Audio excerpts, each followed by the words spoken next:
noite, boa tarde ou bom dia, horário que você for assistir mais uma aula da cannabis medicinal, que será agora dia 8 de setembro de 2020. É o nosso quarto curso da cannabis medicinal. E esta aula de terça-feira será muito importante. Será a cannabis medicinal e as doenças degenerativas. Acho que cada um sabe melhor do que eu o sofrimento de uma pessoa e da família que tem uma doença degenerativa. E a cannabis, ela tem ajudado milhares de pessoas, mas ela tem que ajudar milhões de pessoas. Então esse nosso curso quer ter essa dimensão educativa de conhecer a cannabis.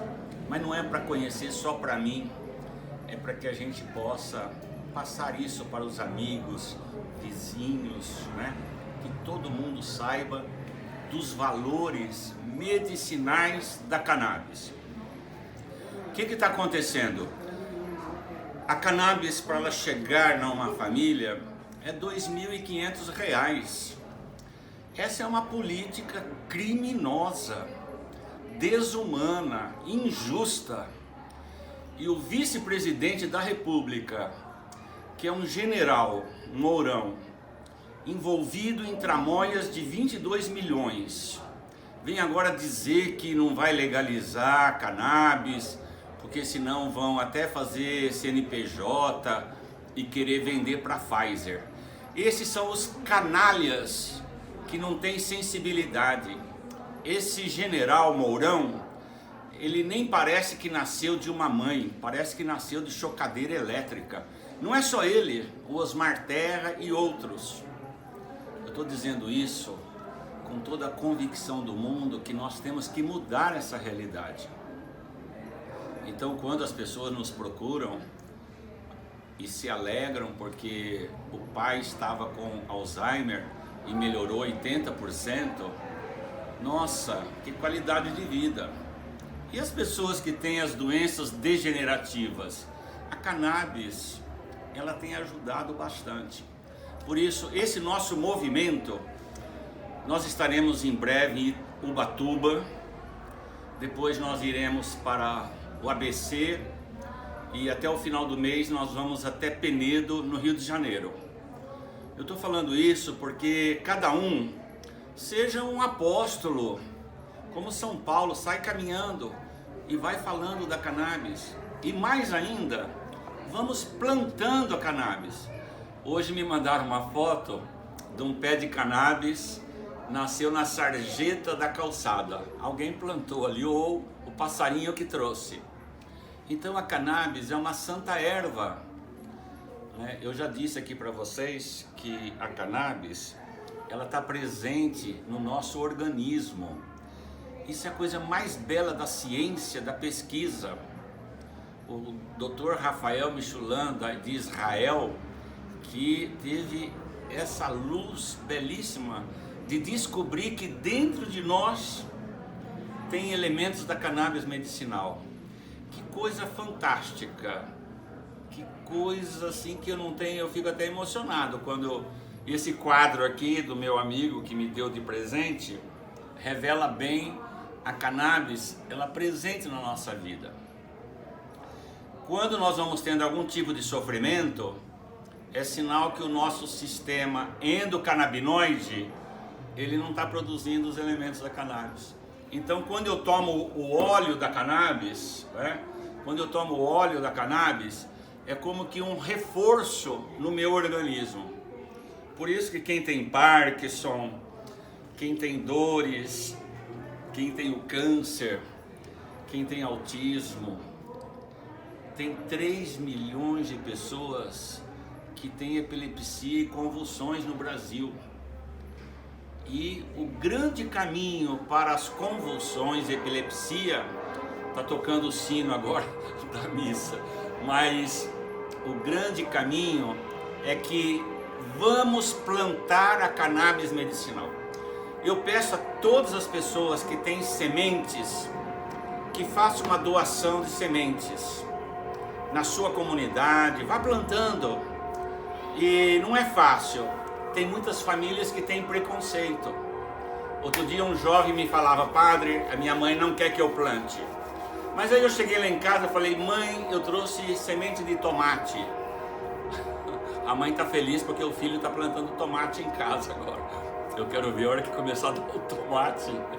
Mas assim, no dia 6 de dezembro, nós vamos encerrar o curso, dia 6 de dezembro, com uma celebração, às 9h30 da manhã, é um domingo. Vai ser uma celebração da cannabis, uma celebração de todas as plantas da criação. Nós hoje, como cristãos, não importa, né, que religião que você participa, nós somos coautores e co-criadores da humanidade. Plantar árvores, plantas, faz parte da criação. E plantar a santa erva, a cannabis medicinal, é algo assim maravilhoso. Esta aula de 8 de setembro, eu peço que você passe para aquelas famílias que têm pessoas com doenças degenerativas, porque vai ajudar. É uma coisa nova também aqui no Brasil para nós. Claro, foram 70 anos de preconceito, demonização, mas essa nossa caminhada nós vamos tirando esses preconceitos, tirando da nossa frente esses que ocupam o poder para manipular, para se enriquecer, porque cannabis a R$ 2.500, né? Só essa elite que nasceu de chocadeira elétrica que é contra ter a cannabis em casa. Viva a cannabis medicinal, viva a santa erva, que Deus abençoe, e um beijo no coração de todos.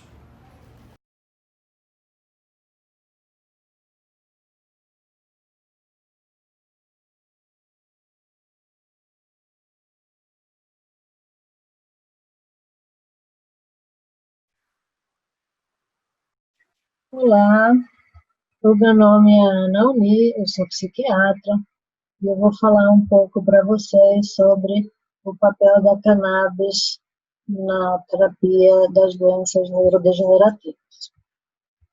Eu sou psiquiatra e fiz minha formação em Pernambuco, na Universidade Federal, e vim para São Paulo e aqui fiquei, sempre fazendo parte da pesquisa de espectro obsessivo compulsivo e síndrome de Tourette. E a partir de 2016 tenho usado a cannabis medicinal e me dedicado a esse tema.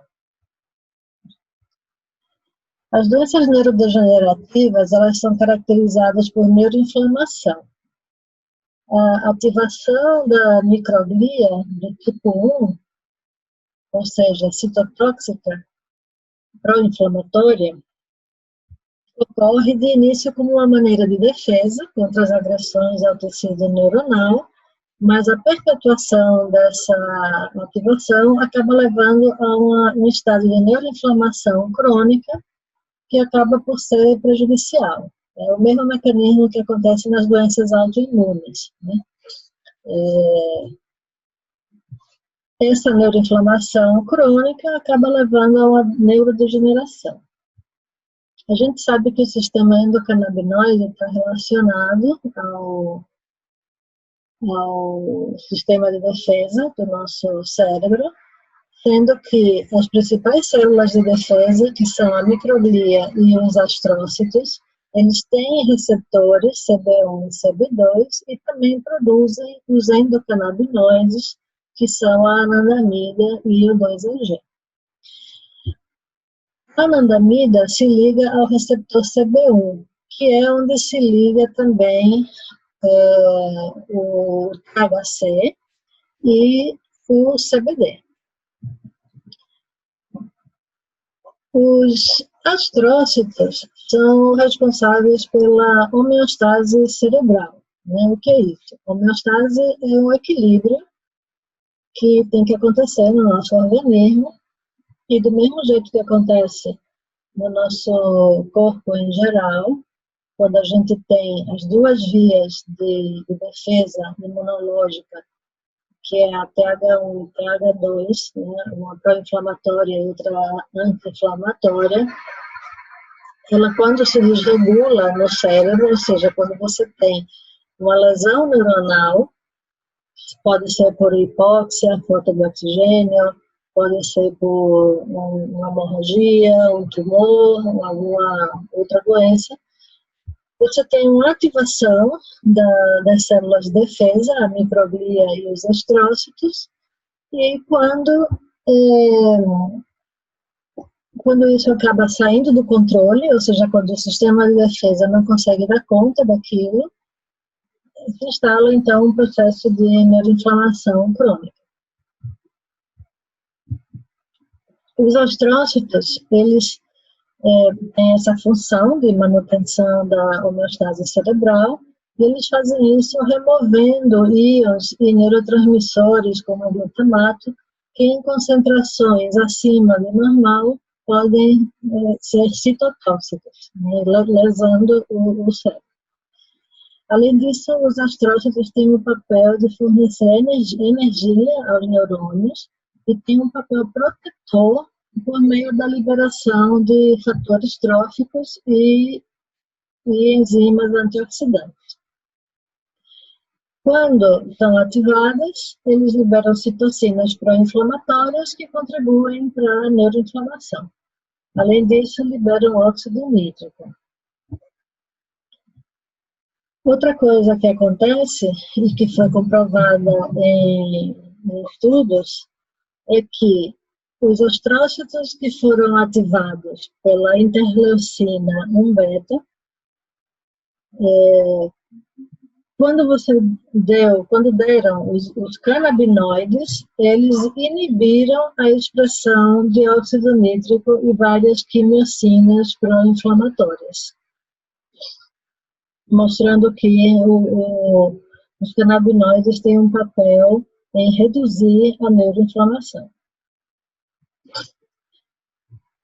A microglia, no cérebro saudável, tem movimentos de expansão e retração. Então, a microglia, né, vocês imaginem que minhas mãos são os neurônios da microglia, eles ficam se movimentando, né, expandindo e retraindo, para captar as alterações do microambiente.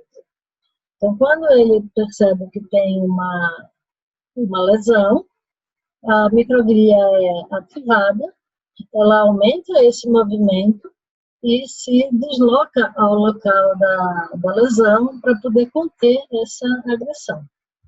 Ele induz a migração de outras células também. Então, aqui nesse gráfico, você vê esses amarelinhos, que são os astrócitos, e os azulzinhos, que são que é a microglia.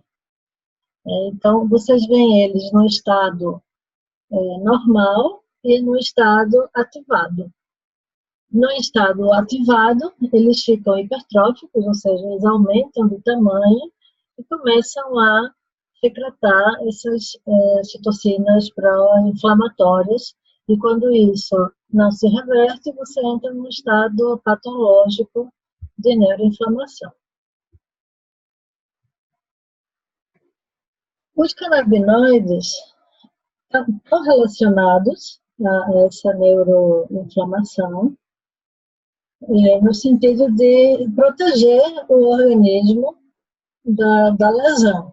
A gente sabe que o nosso sistema endocannabinoide é um sistema de regulação homeostática do organismo como um todo, incluindo o cérebro.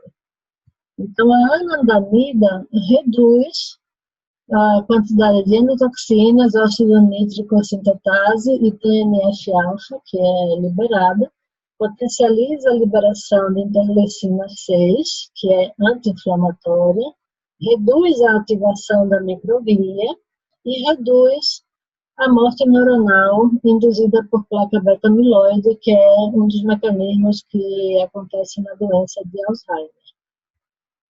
Então, como a microglia, de início, é para nossa defesa, para a defesa do tecido neuronal, ela, teoricamente, seria benéfica, mas quando ela não dá conta dessa defesa e se instala a neuroinflamação crônica, a inativação da microglia pelos canabinoides acaba sendo terapêutico. Esse artigo mostra como o canabidiol reduz a neuroinflamação induzida pelas placas alfa-beta e promove a neurogênese no hipocampo por um mecanismo que envolve o PPAR-gama.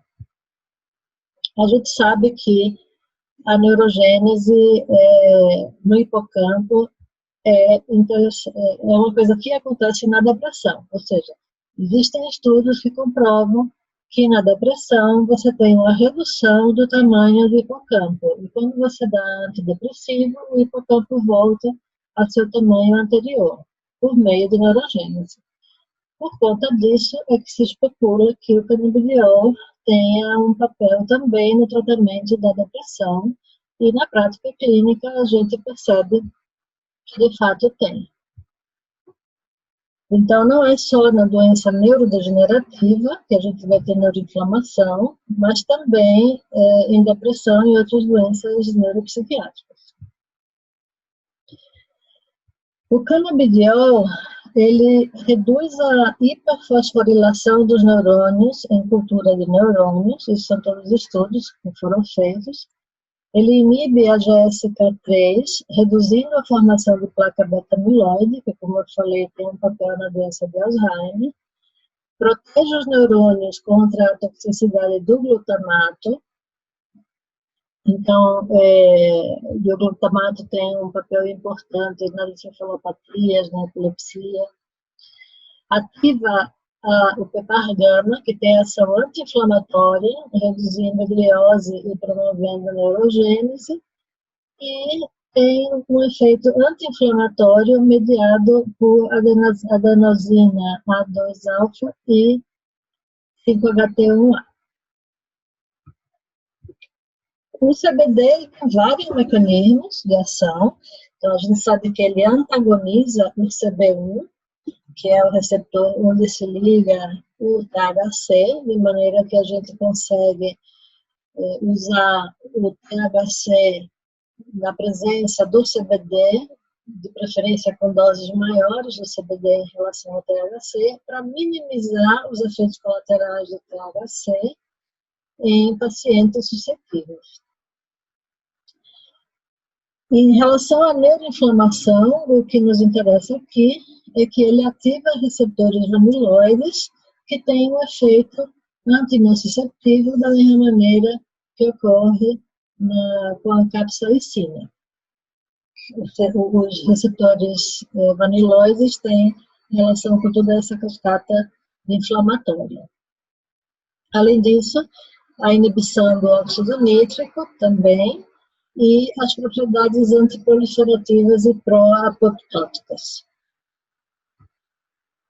O THC também tem um papel terapêutico, ele é analgésico, antiproliferativo, antiemético, ansiolítico, e ele é anti-inflamatório, a depender da dose, de acordo com alguns estudos, ele também pode ser pró-inflamatório.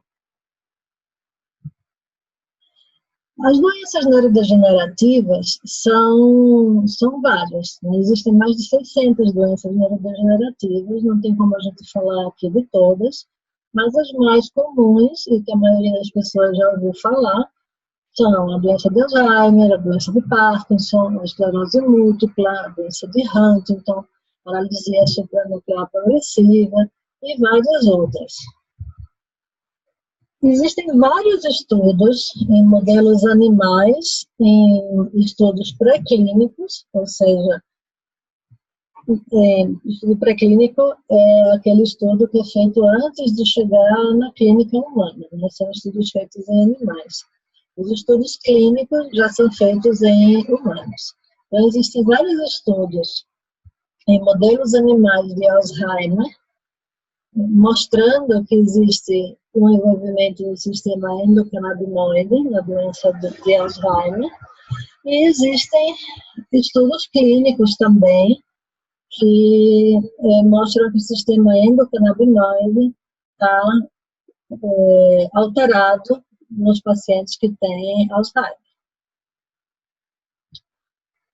Em relação ao Parkinson, isso também acontece, mas somente em estudos pré-clínicos, ou seja, estudos em modelo animal, seja em ratos, seja cobaia, seja em macacos, mas a maioria dos estudos encontra que você tem também uma alteração do sistema endocannabinoide no Parkinson, né, com redução de receptores CB1, com aumento de anandamida em determinadas regiões, como estriado e pálido, de acordo com alguns estudos. Outros estudos encontram redução de anandamida no caudal e no putamen. Então, existem vários estudos aí, até com achados controversos. Talvez por conta disso tenha tão poucos estudos clínicos ainda em Parkinson. A doença de Huntington é uma doença autossômica dominante, é um tipo de coreia que é transmitida hereditariamente. E na doença de Huntington tem estudos preclínicos também, mostrando a alteração do sistema endocannabinoide nessa doença. Eu tenho um caso de Huntington que melhorou muito com a cannabis, com os olhos da Braça. Tem alguns pacientes com Parkinson também que melhoraram. Então, apesar da ausência de estudos publicados, a gente sabe que na prática a gente vê boas respostas. Em relação à neuroinflamação, é importante então também lembrar que nas doenças psiquiátricas, como por exemplo a depressão, a gente tem também um componente de neuroinflamação. No autismo, a gente tem muita neuroinflamação, isso já é bem estabelecido, e provavelmente também no toque, o toque, a síndrome de Tourette, tem também esse componente de doença autoimune, né, com expressão de TNF-alfa e de outras citocinas pró-inflamatórias. Então, resumidamente, era isso que eu queria passar para vocês, né? Acho que o importante é a gente saber que, na prática clínica, a gente observa muitos bons resultados em várias doenças neurodegenerativas, apesar de não termos muitos estudos publicados. Eu tenho um relato de caso publicado em paralisia supranuclear progressiva, que teve uma resposta muito boa, e a gente tem notícias também de outros colegas que vêm tratando várias doenças neurodegenerativas com sucesso. Eu aproveito então aqui para divulgar o nosso crowdfunding para poder arrecadar recursos e publicar o Tratado de Cannabis Medicinal, que a gente está escrevendo, eu estou organizando junto com a Eliane Weisbeck, e a gente precisa da colaboração de toda a comunidade, porque, por conta do preconceito, as grandes editoras não têm interesse de participar de um projeto dessa natureza. Então, quem puder contribuir, né, com 10, 20 reais que seja, já vai ser de ajuda e nós seremos sempre gratos. Então, muito obrigada pela atenção e até breve.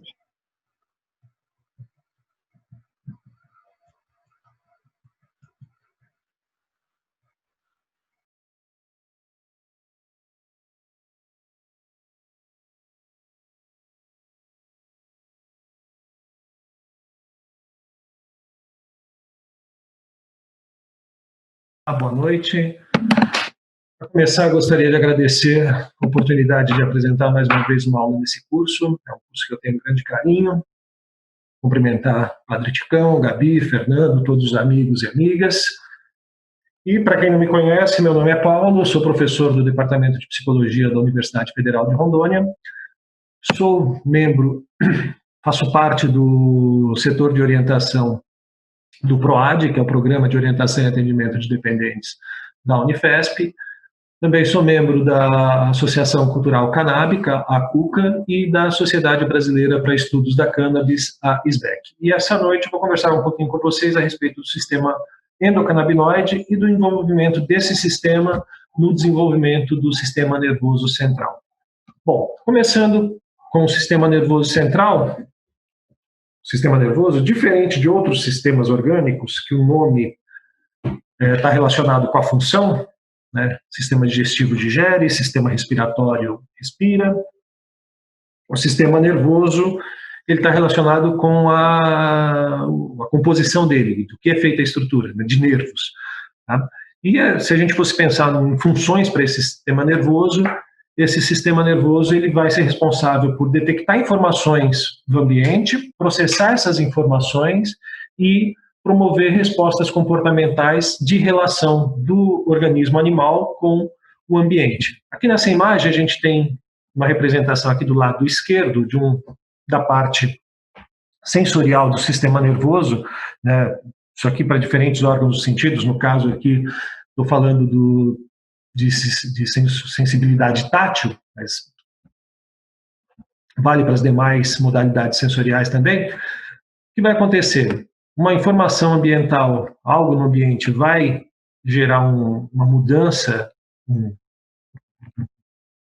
em receptores, né, em pontos específicos que vão ser especializados em reconhecer determinados elementos, determinadas energias do ambiente, transformar essa energia num impulso elétrico.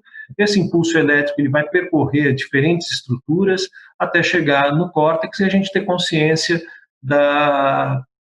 daquilo que está acontecendo no ambiente. Por exemplo, aqui uma pena sendo tocada no dedo, essa informação segue pelo nosso braço, pela nossa medula, chega na região do tálamo, parte mais interna do encéfalo, até chegar no córtex, onde a gente toma consciência de que tem alguma coisa tocando o nosso dedo.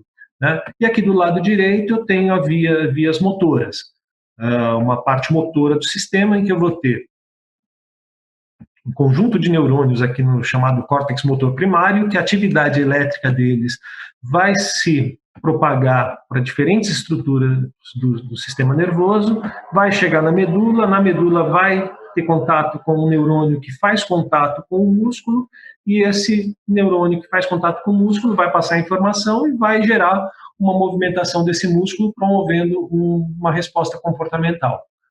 Tá? E como eu falei, o sistema nervoso recebe o nome com base nos elementos que compõem ele, e esses elementos que compõem o sistema nervoso são as células nervosas, que são basicamente de dois tipos: células neurais, os neurônios, e os axônios. Vou falar um pouquinho a respeito do neurônio. Os neurônios são as principais células, não as mais numerosas, mas que têm uma grande relevância em termos de funcionalidade, que são os neurônios. O neurônio é composto por um corpo celular, assim como outras células do organismo, só que diferente de outras células, ele é uma célula que processa a informação e gera potenciais de ação, gera atividade elétrica. Ele é composto pelo corpo celular, onde está o aparato principal, os aparatos genéticos e metabólicos da célula, estruturas chamadas de dendritos, que são pontos de entrada de informação, em que ele recebe informações de outros neurônios ou de outras células. O axônio, que é um ponto de transmissão de informação, onde um impulso elétrico gerado aqui no corpo celular, gerado no corpo celular, ele propaga até o final dos axônios, chamados de botões terminais, e nesses botões terminais é onde acontece a comunicação entre um neurônio e outras células, célula neural ou uma célula muscular ou célula ganglionar. Aí aqui a gente tem uma ampliação desse botão terminal. Desculpem. E no botão terminal, quando chega o impulso nervoso aqui, tem armazenadas vesículas nesse botão terminal, onde ficam armazenados moléculas de neurotransmissor. Quando o impulso elétrico chega nesse botão terminal, essas vesículas se deslocam até a membrana do neurônio, se fundem à membrana e as moléculas de neurotransmissor que estavam no interior da vesícula, elas são jogadas no espaço extracelular e vão ter alguma atividade em receptores da membrana pós-sináptica de um outro neurônio ou de uma outra célula, tá? E vai promover algum tipo de ação, ou estimulando esse neurônio a dar continuidade ao tráfego de informação, ou inibindo a atividade dessa célula pós-sináptica. Bom, com relação ao desenvolvimento do sistema nervoso, nosso encéfalo ele não surge prontinho, não surge do nada. Ele, ao longo do tempo, ele se desenvolve. O período intrauterino, por volta da 3ª semana de vida intrauterina, já temos uma estrutura que é composta por células de tecido nervoso, ainda não totalmente desenvolvidos, mas que já são reconhecíveis como células nervosas. É uma estruturazinha chamada tubo neural, e esse tubo neural, ao longo do tempo gestacional, ele vai sofrendo mudanças morfológicas e mudanças funcionais, que ao término de 9 meses de gestação forma algo que a gente reconhece como um cérebro humano, como um encéfalo humano. Tá? Como eu vou falar da relação dos canabinoides, do sistema endocannabinoide com o desenvolvimento do encéfalo, eu quero mostrar para vocês como é díspare o tempo de relação que a gente tem com a planta, com a cannabis, e o tempo que a gente tem de conhecimento dos canabinoides. Se a gente for pensar, ver isso aqui como uma linha do tempo, aqui é o momento atual, 0.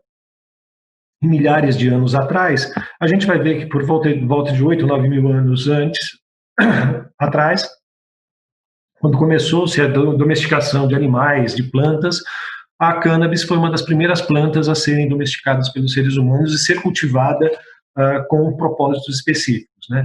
Existem resquícios arqueológicos mostrando o uso dessa planta, principalmente para finalidades de confecção de tecidos e cordas.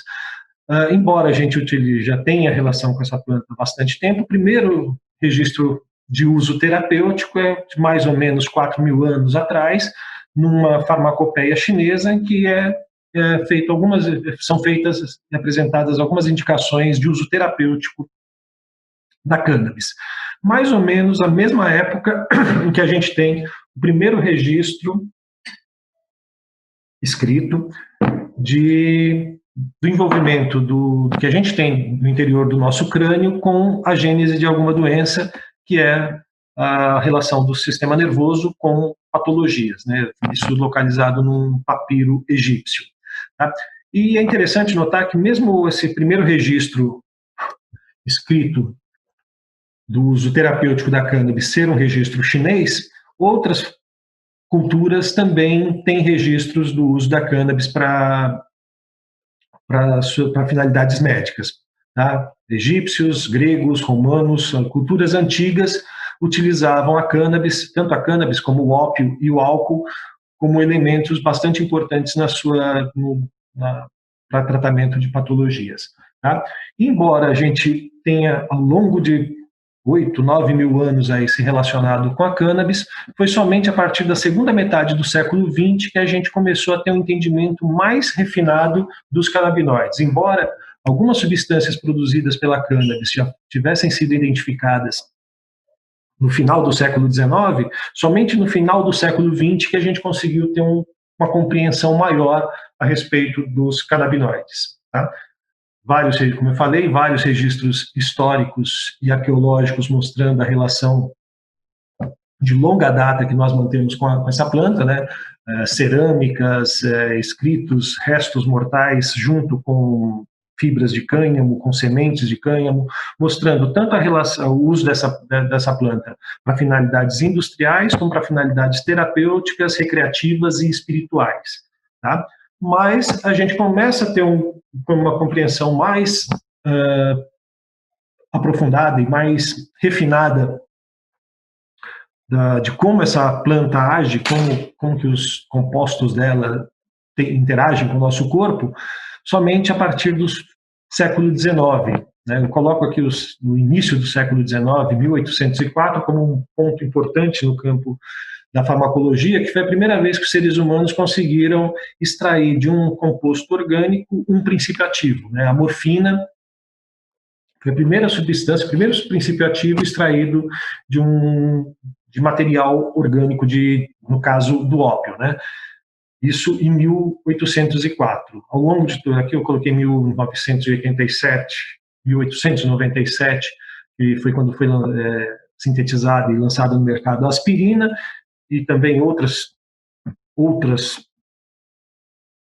compostos estavam disponíveis também na farmacopéia de diversos países, mas a compreensão que a gente tem do sistema canabinoide, ele começou a ser estudado com mais refinamento só a partir da década de 60 do século passado, né? Quando, em 1964, Rafael Mechoulam e a equipe dele, um bioquímico israelense, conseguiu isolar o principal princípio ativo da maconha, que é o delta-9-THC. Já tinham sido identificados outros canabinoides, mas que são canabinoides de efeitos secundários, e o principal elemento capaz de produzir efeitos, principalmente os efeitos psicológicos, psíquicos da cannabis, foi só isolado em 1964, né, quando a gente teve E a partir disso, e junto com o isolamento, a popularização do uso da cannabis para finalidades não médicas em culturas ocidentais, aconteceu um grande interesse da comunidade científica em compreender como que essa planta age no organismo. E na década de 70 foram desenvolvidos em laboratórios algumas substâncias que têm afinidade e imitam a molécula do THC, e com esses canabinoides sintéticos foi possível, no final da década de 80, se fazer a identificação de um receptor, de uma proteína de membrana que era especializada em reconhecer moléculas canabinoides. Tá? E se inicialmente foi localizado um receptor, qual o raciocínio básico? Se tem um receptor no organismo que reconhece moléculas canábicas, né, é muito provável que o nosso organismo também produza alguma substância que haja com esse receptor. Afinal de contas, o receptor não estaria ali esperando que o ser humano tivesse contato com a maconha para ser ativado, né? Então, imaginava-se que já existisse no organismo alguma substância produzida pelo próprio organismo que interagisse com esses receptores. E isso se deu em 1992, com a identificação de substâncias produzidas pelo nosso organismo e que interagem com esses receptores canabinoides. E, como a gente conhecia primeiro a planta para depois conhecer essas substâncias receberam o nome de endocannabinoides, canabinoides internos. Tá? E o sistema endocannabinoide, que a gente conhece dele, né, ele é composto pelos receptores CB1 e CB2, que foram descobertos no final da década de 80. Tá? E se a gente pensar em receptores, quando eu falo de receptores e ligantes endógenos, é interessante a gente pensar no esquema de chave e fechadura. Receptor como uma fechadura, o ligante endógeno como uma chave, que vai alterar a conformação desses receptores e promover uma resposta orgânica. Tá? E esse receptor tem os receptores CB1 e CB2, os ligantes endógenos, a anandamida e o 2-AG. Anandamida é bem interessante, que o nome é um neologismo formado a partir dos efeitos subjetivos experimentados com a cannabis e também da propriedade, da característica farmacológica dela, né? Ananda, bem-aventurança, felicidade, exaltação, e amida, a característica química, a característica farmacológica da substância. Tá? E também esse sistema é levado em consideração também as enzimas, que são proteínas especializadas em produzir, fazer alterações químicas, né? Então, enzimas de síntese seriam enzimas que, a partir de compostos que a gente obtém pela nossa dieta, essas enzimas transformariam esses compostos em ligantes, né? Formariam os ligantes, formariam a anandamida e o 2-AG. E as enzimas de degradação são também compostos especializados em pegar esses ligantes endógenos, também ligantes exógenos, e degradar, quebrar a molécula, transformar em uma molécula metabólita. Bom, os canabinoides, a gente pode dividir esses canabinoides em 3 grandes grupos. Canabinoides naturais, endocannabinoides, né, que são produzidos pelos organismos animais, fitocannabinoides produzidos pela planta, e temos os canabinoides sintéticos, que são substâncias produzidas em laboratório. E todos eles interagem com os receptores canabinoides, né, com os CB1 ou CB2. E alguns canabinoides sintéticos interagem com tem uma interação mais forte do que até os canabinoides endógenos. Aliás, até mesmo os fitocannabinoides, eles têm uma ação diferente dos endocannabinoides. Embora hajam no mesmo receptor, eles vão ter afinidades diferentes, vão estimular esse receptor de forma diferente. Bom, diferente de outras formas de neurotransmissão, os canabinoides ele têm transmissão retrógrada. Tá? Eu tenho aqui uma representação de um botão pré-sináptico, um botão terminal, no fim de um axônio de um neurônio, em que vai liberar alguma substância neurotransmissora. Aqui a gente tem o exemplo do GABA e do glutamato, e essa substância vai ser liberada e vai interagir com o receptor pós-sináptico, e a partir dessa interação do receptor pós-sináptico vai ser produzido o endocannabinoide e vai ser liberado pelo receptor pós-sináptico, que vai agir na célula pré-sináptica. Então, a neurotransmissão do sistema canabinoide é uma neurotransmissão retrógrada. É o neurotransmissor, é o neurônio pós-sináptico que vai liberar o endocannabinoide, que vai atuar esse endocannabinoide no neurônio pré-sináptico, modulando a liberação dos neurotransmissores que esse neurônio pré-sináptico produz. Vamos pegar aqui, por exemplo, o glutamato, que é um neurotransmissor excitatório. Ele estimula o receptor glutamatérgico, e essa estimulação do receptor glutamatérgico vai promover algumas alterações intracelulares no neurônio pós-sináptico, que vai promover a síntese de endocannabinoides. Esses endocannabinoides serão liberados nas fendas sinápticas, vão interagir com receptores canabinoides, e essa interação do receptor canabinoide vai sinalizar para o neurônio pré-sináptico uma modulação dessa liberação do neurotransmissor. Por exemplo, aqui reduzindo a taxa de liberação do glutamato.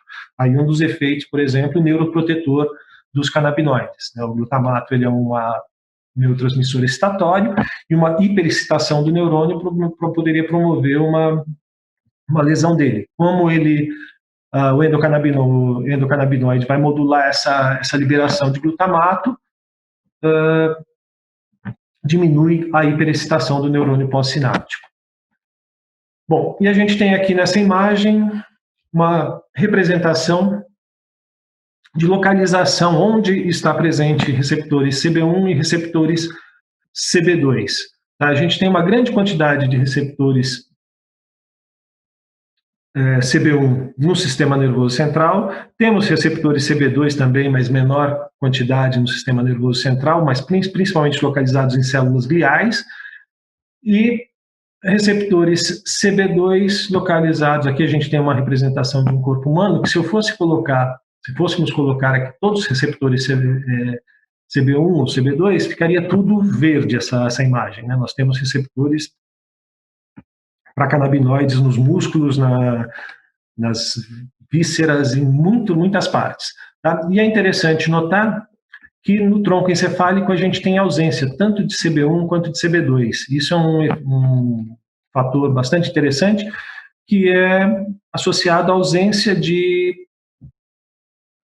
toxicidade para funções respiratórias. Enquanto, por exemplo, o opioide promove uma ação analgésica e, dependendo da dosagem, pode causar uma parada respiratória, uma parada cardiorrespiratória em função da ação dos opioides, né, da morfina, em receptores opioides do tronco encefálico.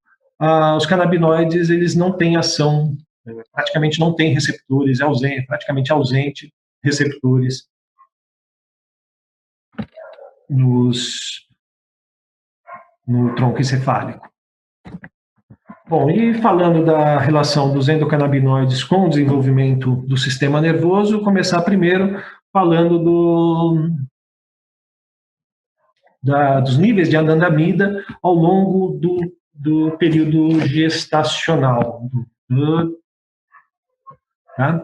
E aqui essas curvas, aqui elas representam quantidades de anandamida, menor quantidade, maior quantidade, e a gente observa que em diferentes períodos gestacionais, tanto no embrião, quanto na placenta, quanto no ovário, vai existir mudanças nesses níveis, né? Por exemplo, no embrião, acontecendo muito próximo do nono mês gestacional, uma grande quantidade de anandamida disponível no sistema, também na placenta.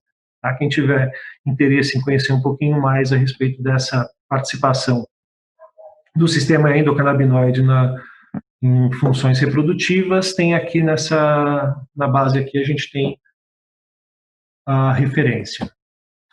Como eu falei, os endocannabinoides vão estar envolvidos, tem grande participação no desenvolvimento do sistema nervoso, e essa participação já começa com a implantação do embrião, do zigoto na parede uterina, né? Vai depender de estimulação de receptores CB1 que vão pela anandamida, promovendo a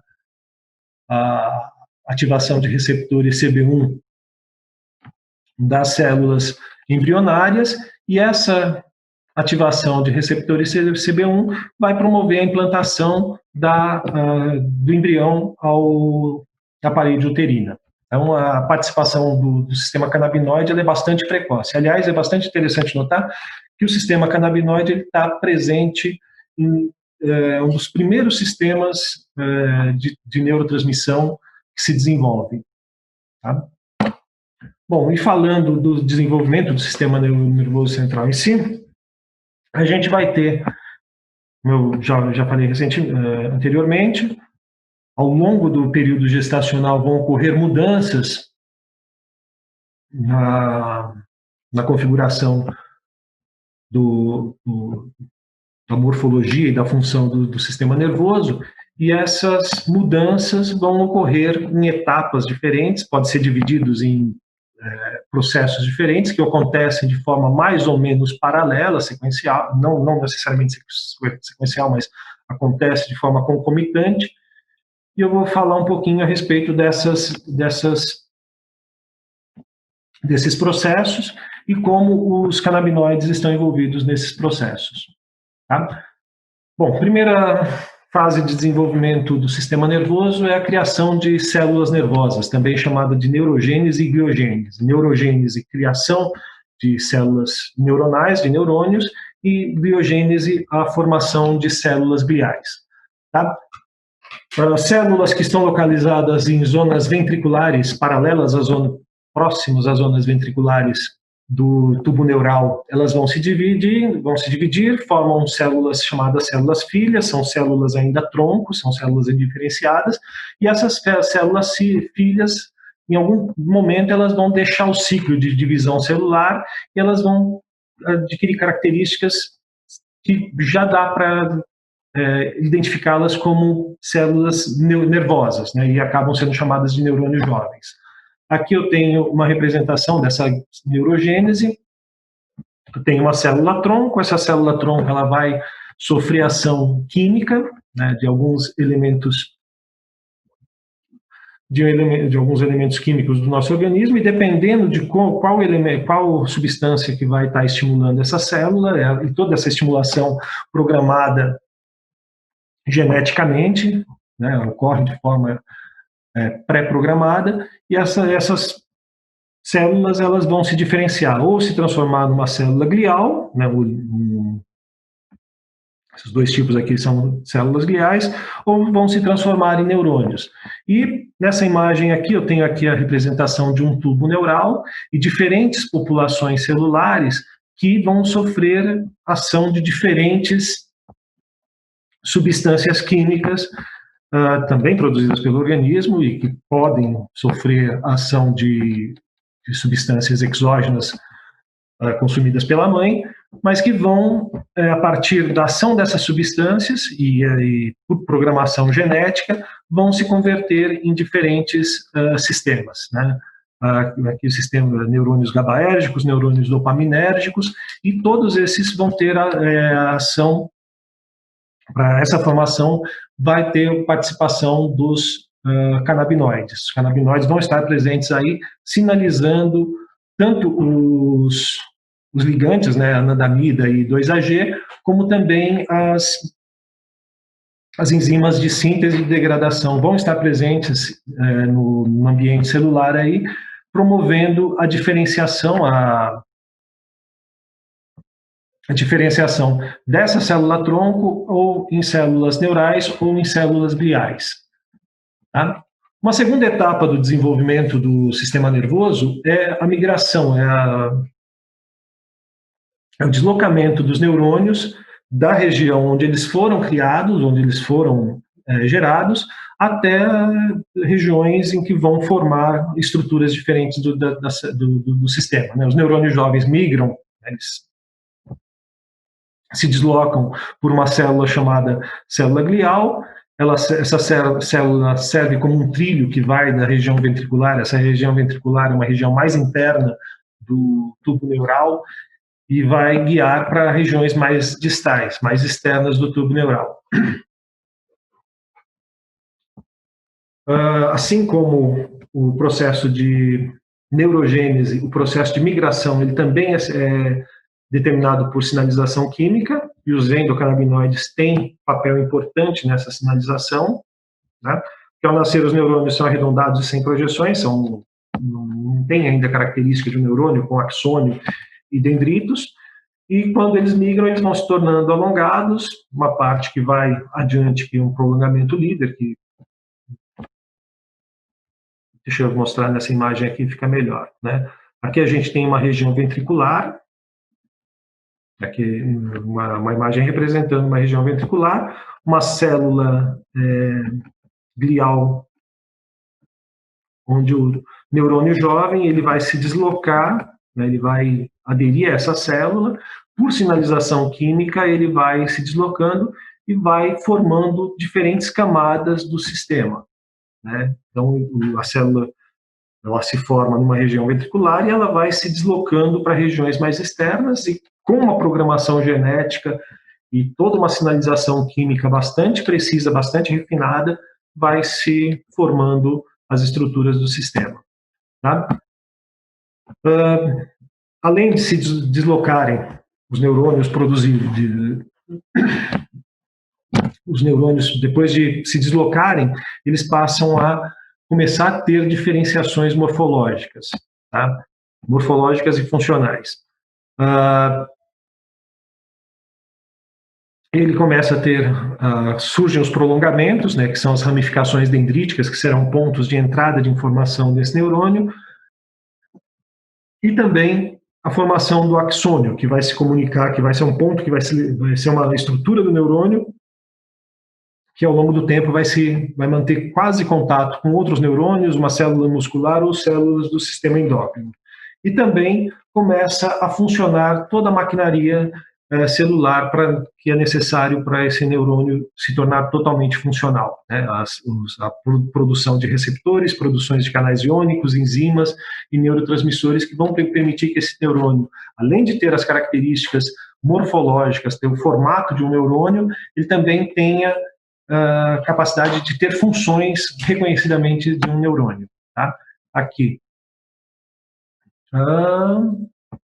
O neurônio se torna, com o passar do tempo, ele se torna capaz de gerar impulsos nervosos, e essa atividade inicial é fundamental para o refinamento de conexões. Esse refinamento de conexões, aí que eu vou falar de um papel mais conhecido dos endocannabinoides. Eu tenho a célula-tronco inicial indiferenciada, com a diferenciação ela se transforma em neurônio, e com a diferenciação funcional e morfológica, ela passa a emitir, ter um comportamento, uma célula que tem um comportamento típico de neurônio. Tá? Aqui a gente tem uma representação dessas alterações acontecendo ao longo do tempo, um jovem neurônio ainda não muito diferenciado, que a atividade elétrica dele é uma atividade bastante rudimentar. Conforme ele vai se diferenciando, tendo prolongamentos dendríticos e axônio, ele passa a ter uma atividade elétrica mais robusta, e quando ele se torna um neurônio adulto, a atividade elétrica dele e também as sinapses, né, os pontos de conexões sinápticas também são bastante são reconhecidos como de neurônio, né? E aqui eu vou falar da busca de alvos para conexão, que é a formação de sinapses, né? O cone de crescimento, que é uma estrutura, deixa eu voltar aqui esse slide, tá? Esse pontinho aqui, imagine aqui uma célula indiferente, uma célula começa a se diferenciar, essa estruturazinha aqui, o axônio, que vai ter na ponta dela o tal de cone de crescimento. Esse cone de crescimento, ele vai, por sinalização química, se guiar até uma outra célula, tá? Que é essa busca de alvos para conexão. É uma estrutura que guia o axônio de crescimento numa direção correta, e esse cone de crescimento, ele segue pistas moleculares. Quando eu falo de seguir pistas moleculares, eu estou falando de substâncias químicas que vão estar presentes no meio extracelular e que vão funcionar como atração para esse cone de crescimento, ou vão ser repulsivas a esse cone de crescimento, e quando eles atingem o alvo, eles vão arborizar e estabelecer conexões que vão ser sinápticas, excitatórias ou inibitórias. Tá? E a sinaptogênese, que é essa criação de conexões, é quando o neurônio vai se tornar funcional e operante. Tá? Como eu falei para vocês, o neurônio ele é composto por um corpo celular, os dendritos, onde eles são extensões por onde chegam informações, o axônio, que é a estrutura por onde vai sair informações desse neurônio, né? Vai ser gerada uma atividade elétrica aqui, essa atividade ela vai se estender por todo o axônio até os botões terminais, onde vai promover a liberação das vesículas sinápticas, as vesículas sinápticas liberando os neurotransmissores na fenda sináptica. Esses neurotransmissores vão interagir com receptores pós-sinápticos e vai promover a comunicação neural. No caso, aqui eu tenho nessa demonstração, né, aqui é uma representação do cone de crescimento, ele se estendendo, conforme isso por sinalização química se dá, né, ele vai, imaginem isso daqui como uma mãozinha que vai em direção a algo, né, vamos pegar aqui a minha mão e essa outra, né, essa mão aqui vindo, esse cone de crescimento se direcionando, e esse direcionamento é dado por sinalização química. Eu falei para vocês da atração, eu tenho aqui um neurônio que vai ter o cone de crescimento, e aqui vai ter uma célula, uma estrutura que vai liberar algumas substâncias químicas, que essas substâncias químicas atraem o cone de crescimento. Ou eu posso ter uma repulsão, né? Tem um cone de crescimento, uma substância química que, em vez de aproximar o cone de crescimento dessa região, ele vai afastar para outras regiões. Tá?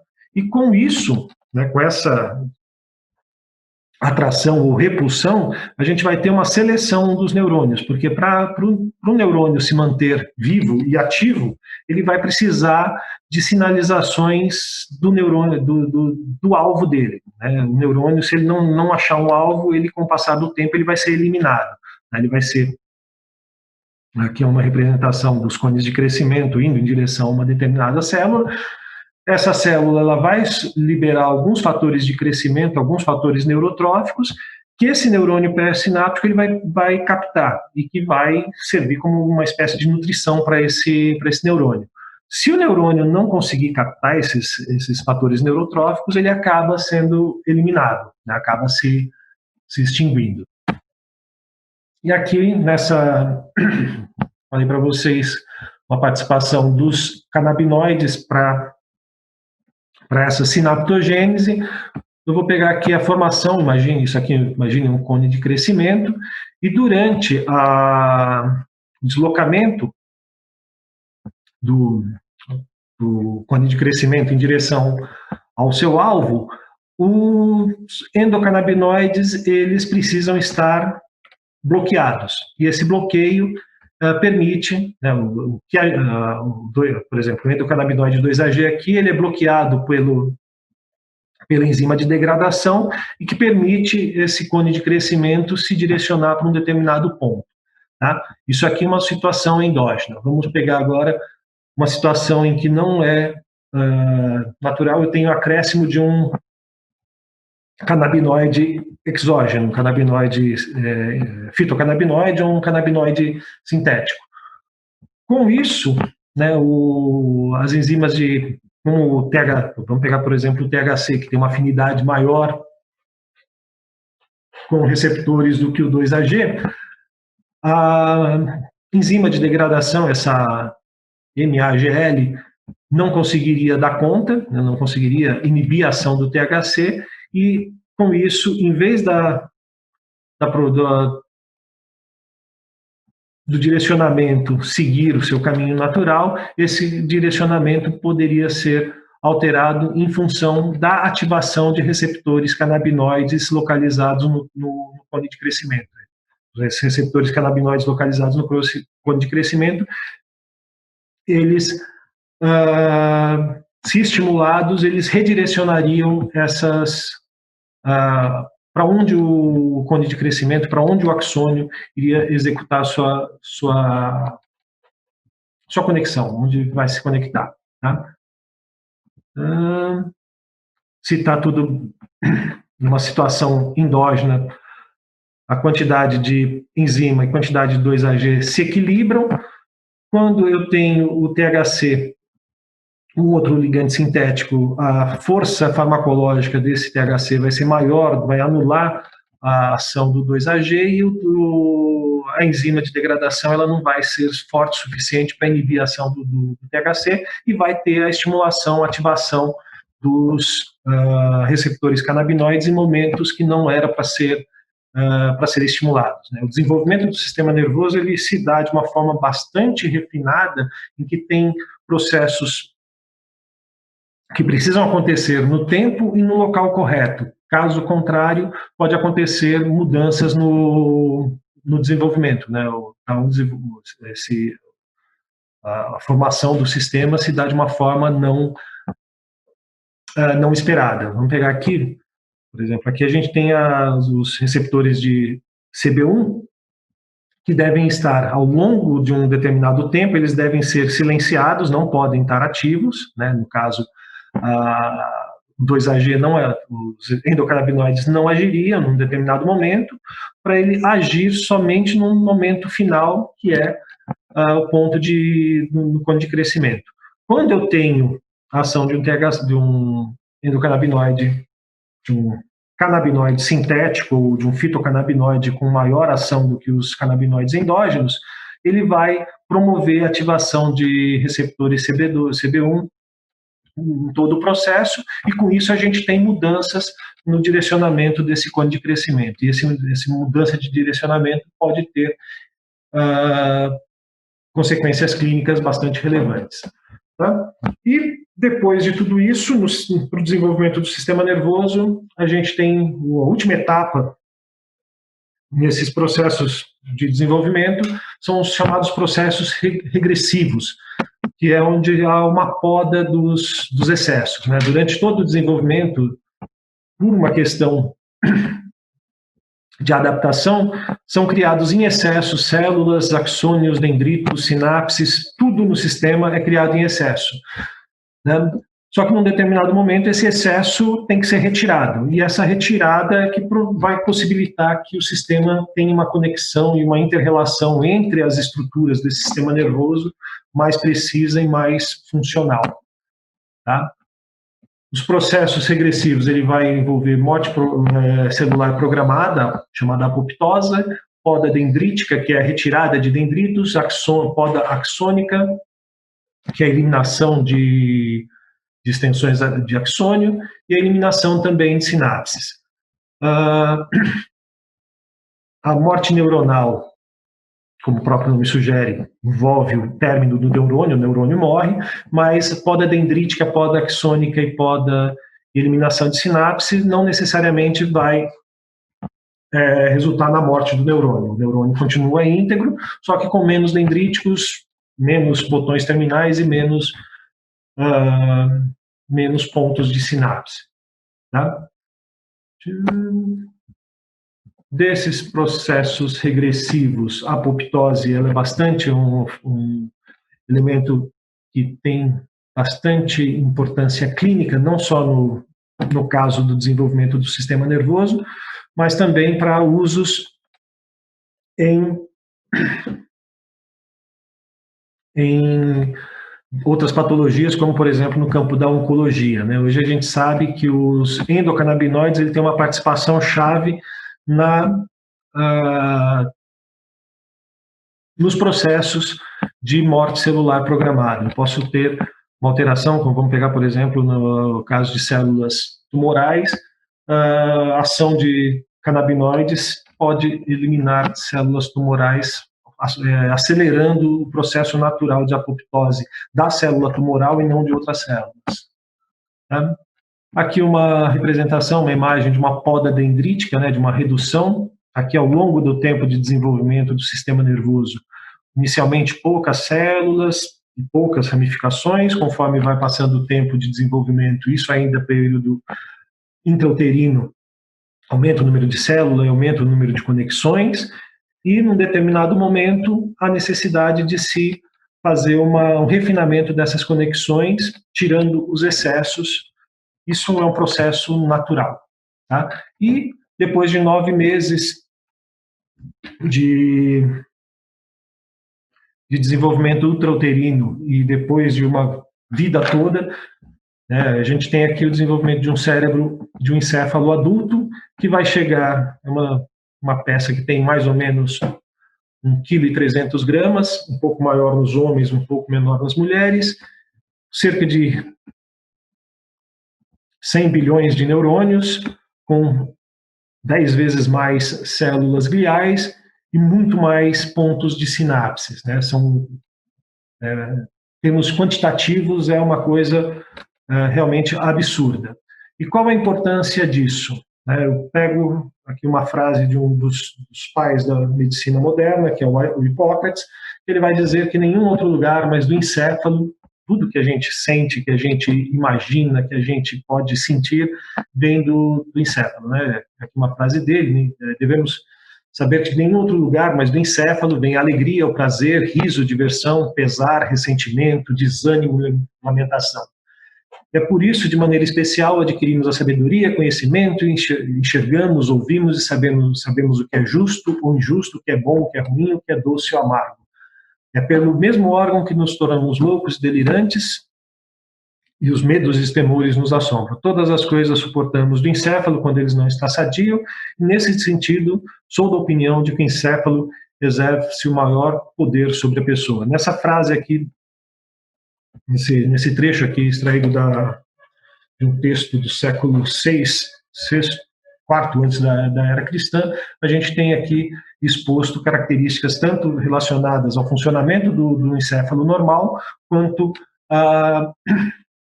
ele tornado patológico. E como eu falei para vocês inicialmente,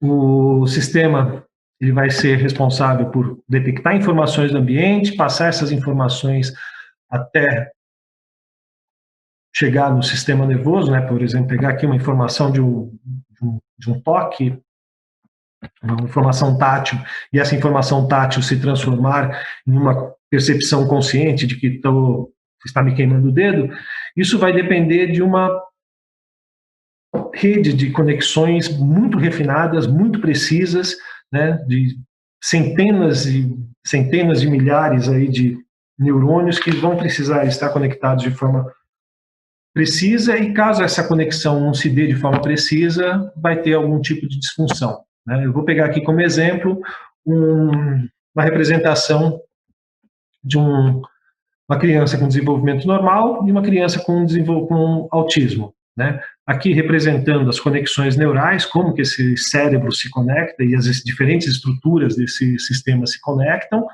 né? Atividade neural típica desse sistema dele conectado desse jeito. E a gente vai ter nisso um balanceamento entre atividades inibitórias das células nervosas e atividades excitatórias dessas células nervosas, tá? Quando acontece um desbalanceamento dessas atividades, a gente vai ter uma atividade neural atípica e também conexões atípicas, né? Uma hiperconectividade que não se localiza numa criança que tem um desenvolvimento típico. Aqui, vamos pegar aqui esse gráfico aqui, nesse eixo a gente tem déficits sociais, déficits de comportamento, né, no campo social, e a hiperconectividade do sistema, né, quanto o sistema tem conexões entre eles.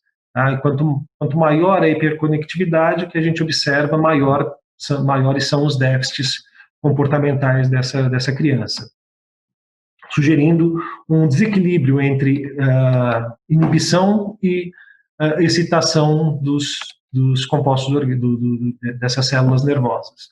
Tá? E o sistema canabinoide, o sistema endocannabinoide vai ter uma participação bastante grande. Falei para vocês que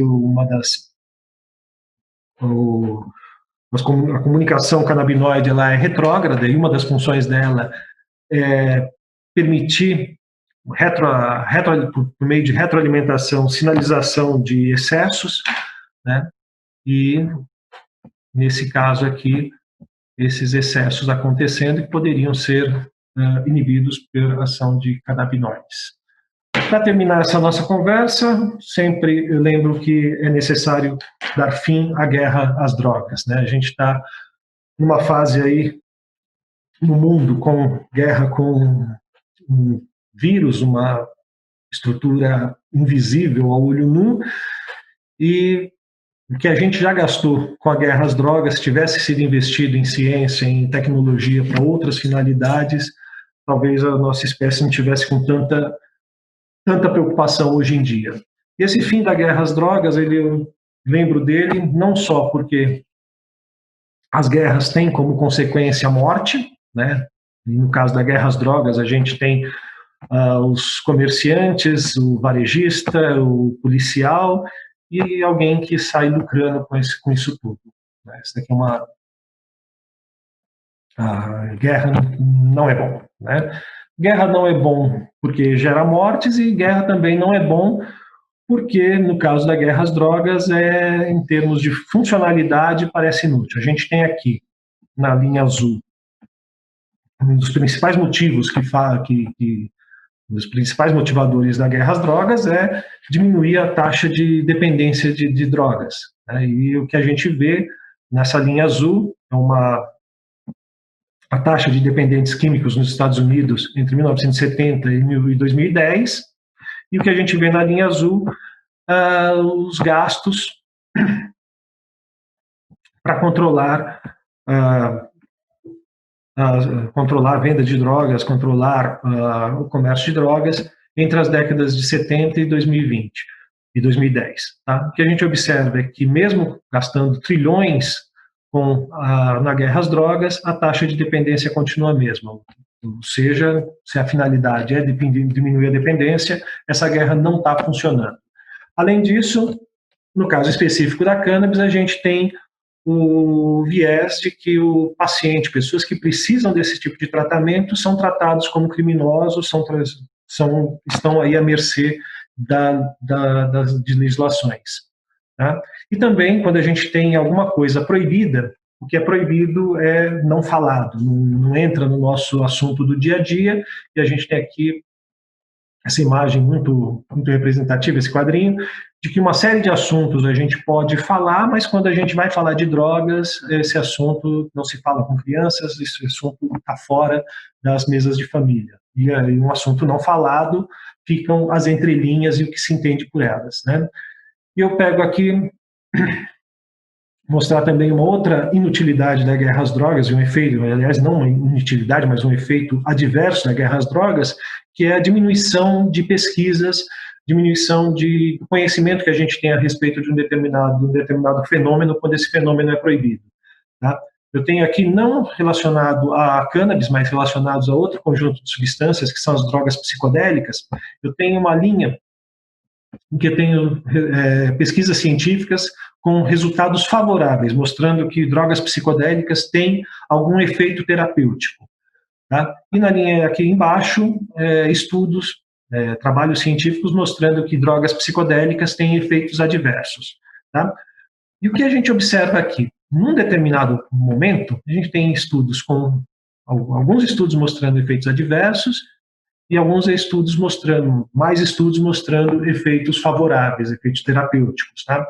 E, não sei se vocês conseguem notar aqui, uma quebra. Né? Num determinado ponto, a gente tem uma grande quantidade de estudos com efeitos adversos e poucas quantidades de estudos mostrando efeitos terapêuticos, efeitos favoráveis.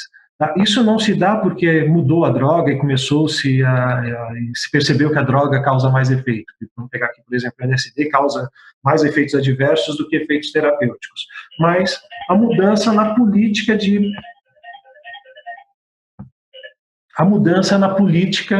relacionada a essas drogas. Em 1965 foi proibido o LSD e outras substâncias psicodélicas nos Estados Unidos, e a partir dessa proibição, mudanças nas políticas de financiamento de pesquisas começaram a acontecer. E eram dados financiamentos para pesquisas que se propunham a localizar efeitos adversos, em detrimento do financiamento de pesquisas que se propunham a observar efeitos terapêuticos. E com isso a gente observa um grande crescimento de estudos mostrando efeitos adversos e uma queda nos estudos mostrando efeitos terapêuticos. Né? Esses efeitos terapêuticos a gente vai começar a observar de novo só no final da década de 90 e agora, mais recentemente, no século XXI. Um outro também efeito dessas políticas proibicionistas é que a gente observa um efeito que eu chamo de efeito Jekyll e Hyde, né? Dr. Jekyll e Mr. Hyde, que a gente tem uma linguagem dúbia quando se fala no campo médico a respeito da cannabis, a respeito da maconha. Por exemplo, a gente tem aqui estudos mostrando os efeitos terapêuticos do uso da maconha para usuários de crack, né? Um efeito terapêutico.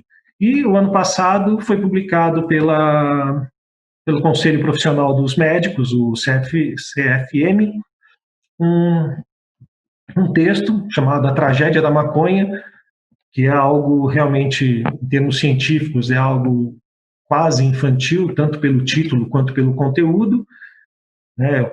Eu diria até pseudocientífico, né? Por simplesmente abordar uma única face da moeda, que é a face negativa, e a gente tem isso, né, um discurso médico que às vezes parece o Dr. Jekyll, que é bonzinho e mostra, vê os efeitos terapêuticos e as propriedades positivas dessa planta, e o Dr. Hyde, né, a figura má, falando somente dos efeitos aversivos, efeitos negativos da planta. Tá? E, além disso, também o efeito sobre a própria prática de alguns médicos, né, alguns profissionais. Aqui é um quadrinho norte-americano falando da posição de médicos da Flórida com relação ao cannabis medicinal, Aqui uma paciente reclamando que está com dor e pedindo maconha medicinal, só que o médico é contra isso, né? Ele diz que isso pode levar a consequências indesejáveis e eu vou prescrever para você um opioide, prescrever uma outra substância. Se a gente fosse pegar o que a gente conhece já de consequências indesejadas desse oxitocin, e o que a gente conhece de efeitos indesejados da cannabis, e colocasse numa balança, provavelmente os efeitos indesejados do oxitocin são mais severos, mais preocupantes do que os da cannabis. Tá? Como efeitos mais severos e preocupantes, eu falo da letalidade.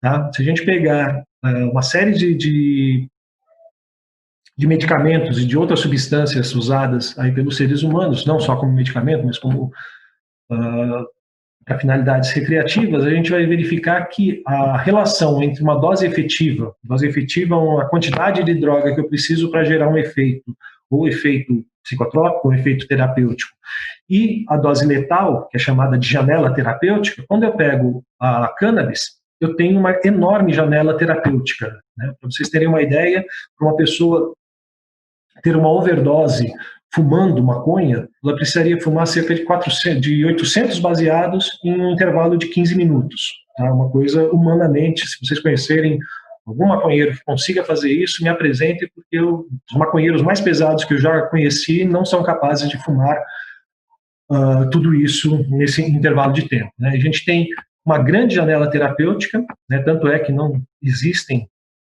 casos de morte por cannabis, né? Já existem alguns casos por canabinoides sintéticos, que é uma outra história, mas a cannabis, a planta, não existe relatos de morte, a não ser esse traficante aqui que morreu prensado. Né? O traficante bate em árvore e é esmagado por 500 quilos de maconha.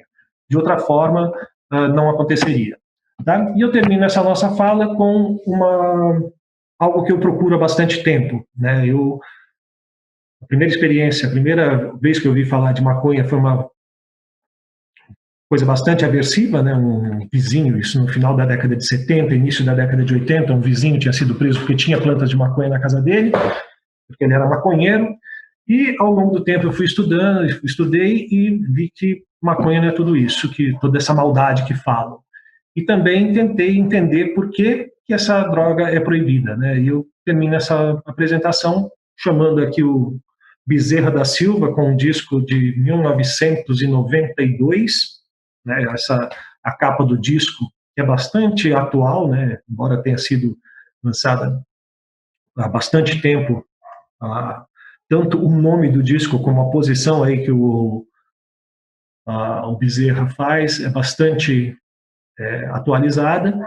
E numa música chamada Garrafada do Norte, ele faz uma pergunta. Né? Se Deus criou a natureza e as belezas dessa vida, me explique, doutor, por que essa erva é proibida. Já assisti palestras, já assisti cursos em diferentes locais e até agora eu ainda não achei uma resposta clinicamente aceitável de por que a maconha, a cannabis é proibida. Tá? Então, com isso que eu encerro.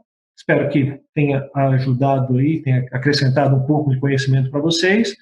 E agradeço a atenção. Qualquer dúvida, qualquer comentário, eu recebo por esse e-mail. Muito obrigado e espero numa próxima situação a gente estar pessoalmente, conversando pessoalmente, né? É isso.